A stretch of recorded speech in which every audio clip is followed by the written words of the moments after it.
Muhammad sallallahu alaihi wasallam beserta keluarga, para sahabat dan juga kita umatnya, amin ya rabbal alamin. Hadirin, sebagai refleksi dari tahun baru Muharram 1446 Hijriah yang baru berlaku 2 harian ini, tentunya baru 2 hari juga lembaran amal kita dibuka kembali yang putih bersih oleh Allah sampai tahun depan lagi.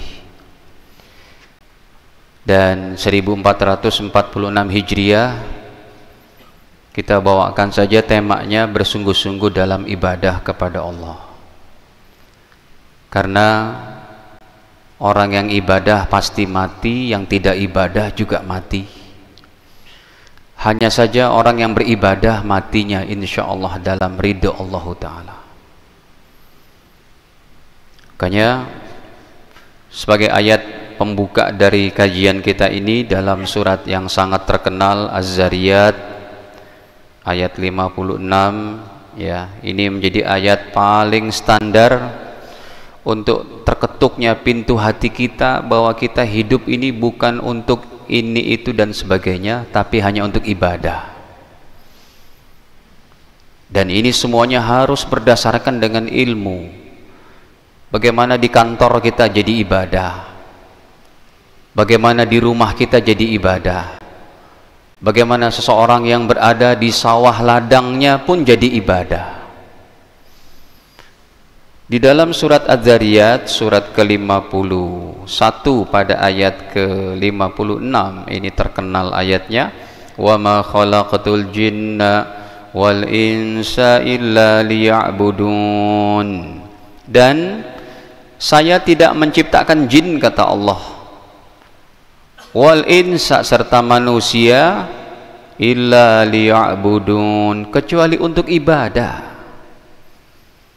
Ini manusia yang diciptakan oleh Allah untuk ibadah, tapi kehidupannya dipakai hanya untuk perkara sia-sia. Ini namanya manusia paling zolim, hadirin.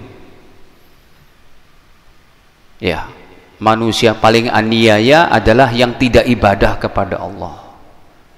Padahal diciptakannya itu untuk kehidupan akhirat dengan wasilah ibadah. Ya, padahal yang kasih makan minum Allah, yang kasih kehidupan Allah, yang kasih lancar rezekinya Allah, urusannya mudah Allah yang kasih, tapi nyembahnya kepada Tuhan selain Allah, ini nggak diampuni dosa kayak begini, Pak. Makanya dalam tema sungguh-sungguh dalam ibadah kepada Allah ini, hadirin, kita ini sedang merawat, Pak, ya, kita sedang merawat iman Islam kita ini. Kira-kira kita kembali kepada Allah tuh iman kita masih bener nggak? Berbau kesyirikan tidak? Berbau kekufuran tidak?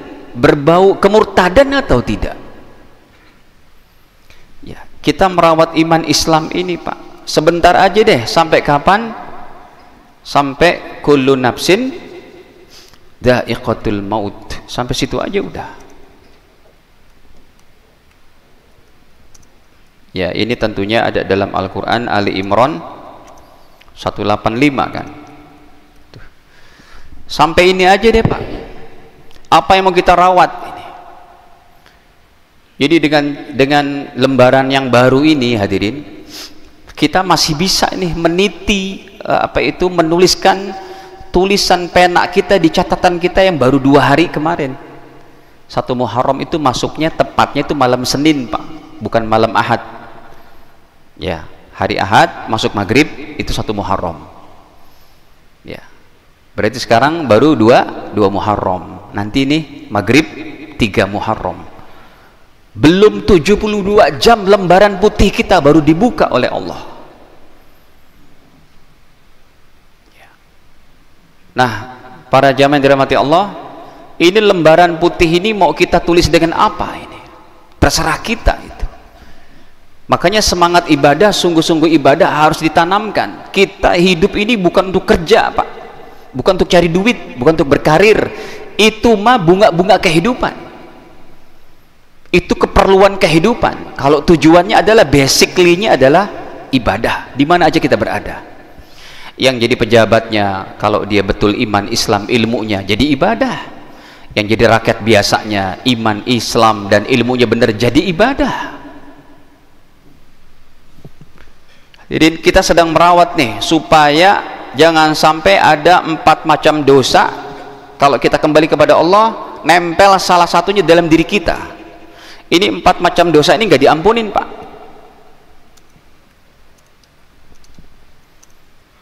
Bukan dari ustadz, bukan dari ulama. Ini langsung Allah yang firmankan. Yang pertama, semuanya statementnya mati. Pertama, mati kafir. Kafir itu definisinya adalah menyembah kepada selain Allah. Definisi gampangnya itu. Dalilnya ada dalam Ali Imran 91. Yang kedua, hadirin, tahun baru ini harus kita jaga supaya lembaran amal kita terawat. Iman Islam kita tinggalkan dari dunia ini, mati menuju Allah Ta'ala dengan tanpa ada 4 macam dosa ini sudah selesai. Itulah perjuangan kita, hadirin. Yang kedua, mati musyrik. Musyrik itu definisinya menyekutukan Allah dengan Tuhan yang lain.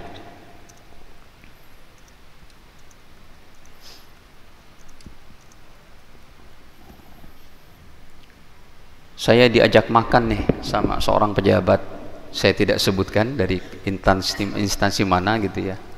Habis kajian zuhur kita makan di warung Padang sederhana di salah satu tempat.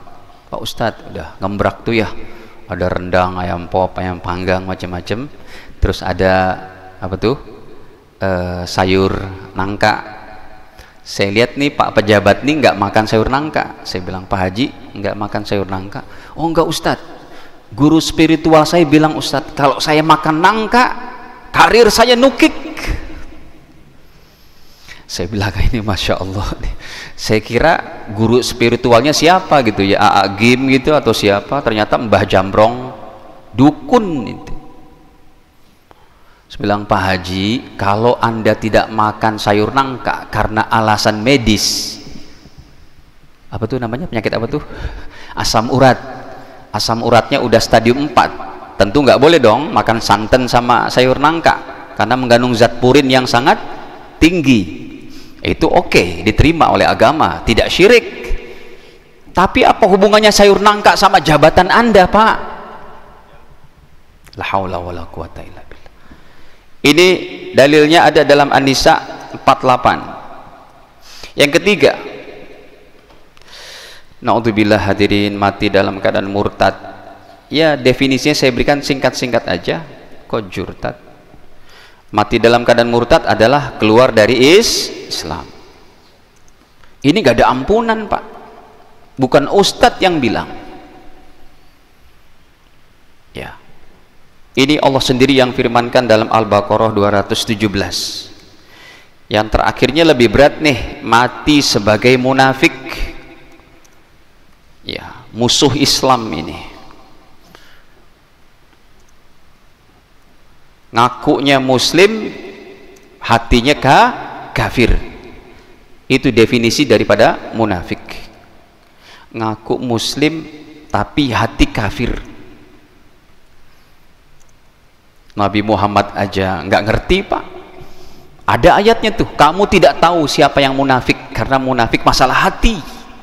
Nih contohnya, kita buka deh dalam surat At-Taubah surat ke-9 pada ayat 101-nya ini.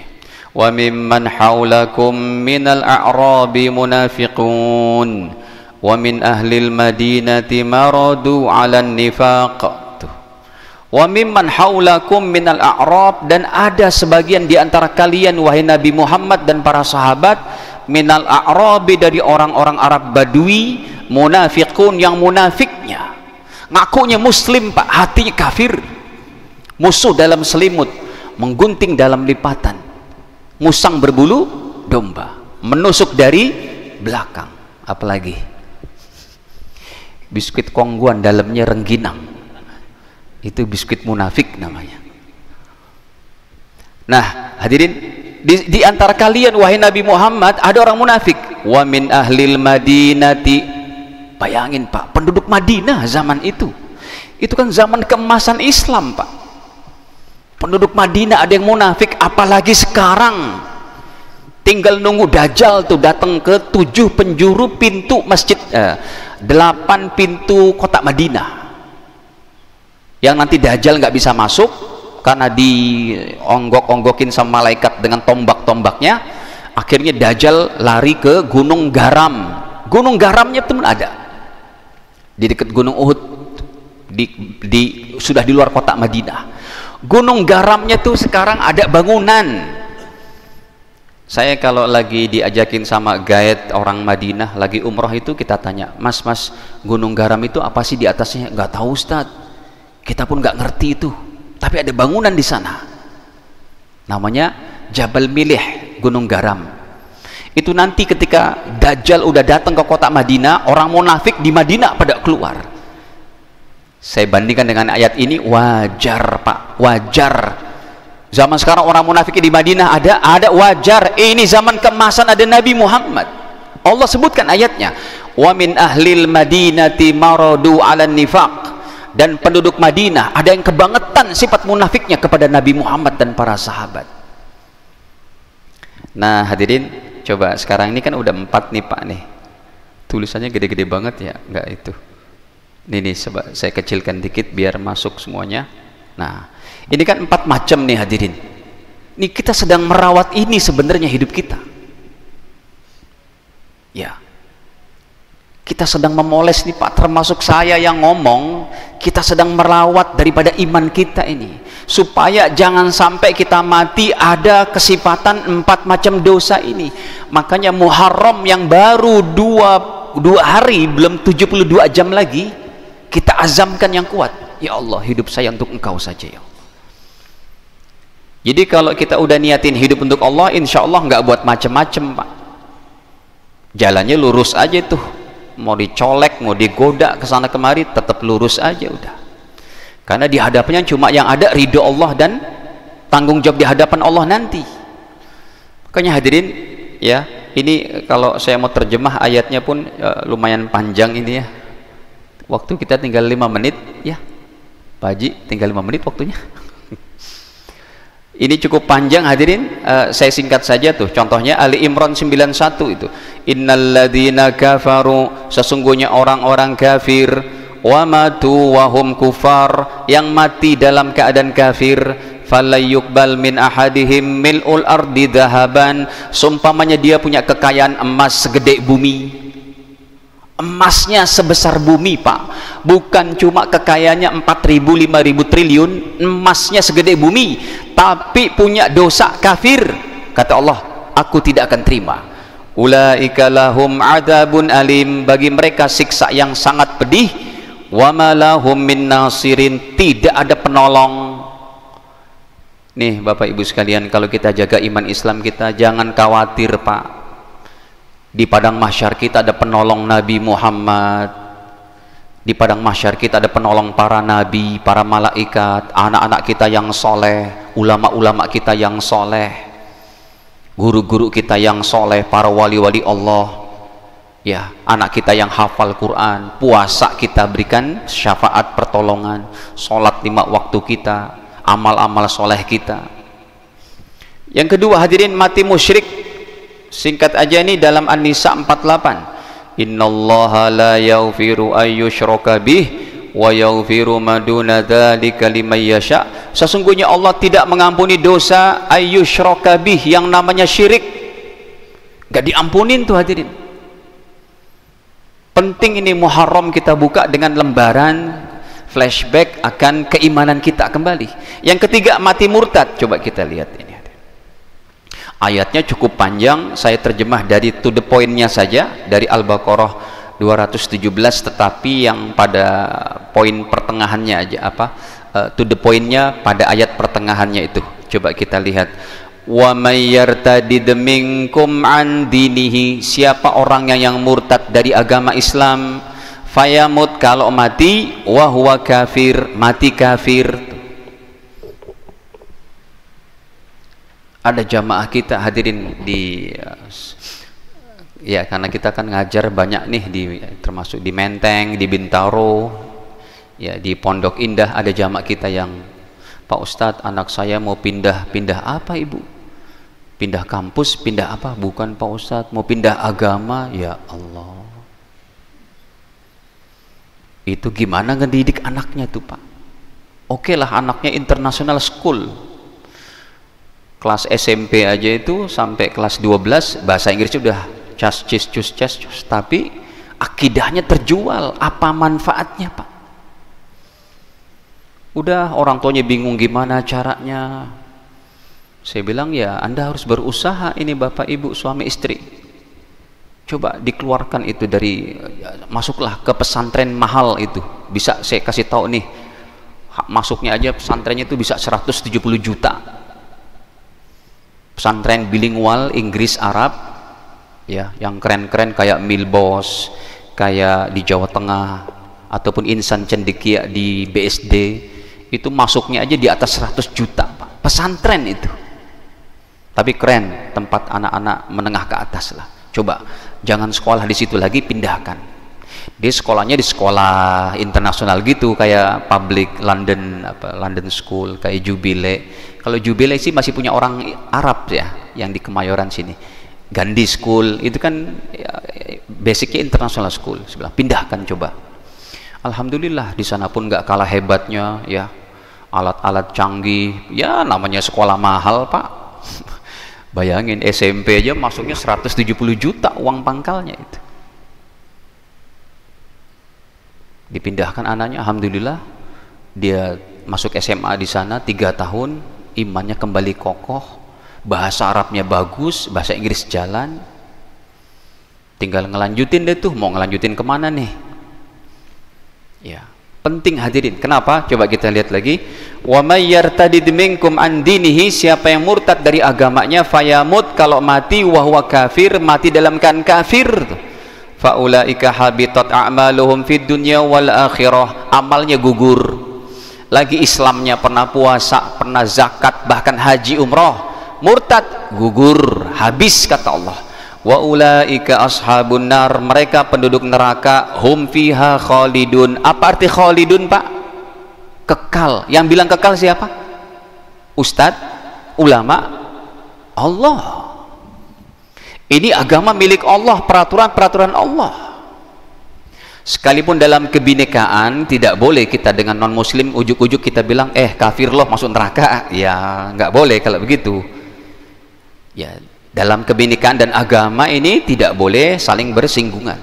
Contohnya, agama dan kebinekaan berjalan baik. Kita ada tetangga non muslim meninggal dunia, tamunya banyak yang datang tuh, orang-orang non muslim, bangkunya kurang, kita bawain dari rumah kita bangkunya, air mineralnya kurang, kita beliin pakai duit kita. Itu namanya agama dan kebinekaan berlangsung dengan baik. Tapi ketika pendetanya udah datang, kita masih ngaminin di situ. Kata pendeta, dia buka Alkitab, haleluya, gitu ya, Tuhan Bapa akan menemanimu di surga. Kitanya malah amin, amin. Nah, ini nggak benar baru nih. Kebinikaannya bener tapi agamanya nggak bener. Kalau udah dia berdoa, kitanya mundur. Nanti doa selesai, sumpamanya nggak ada yang gotong itu keranda jenazahnya ke ambulan, boleh nggak kita gotong Pak? Boleh.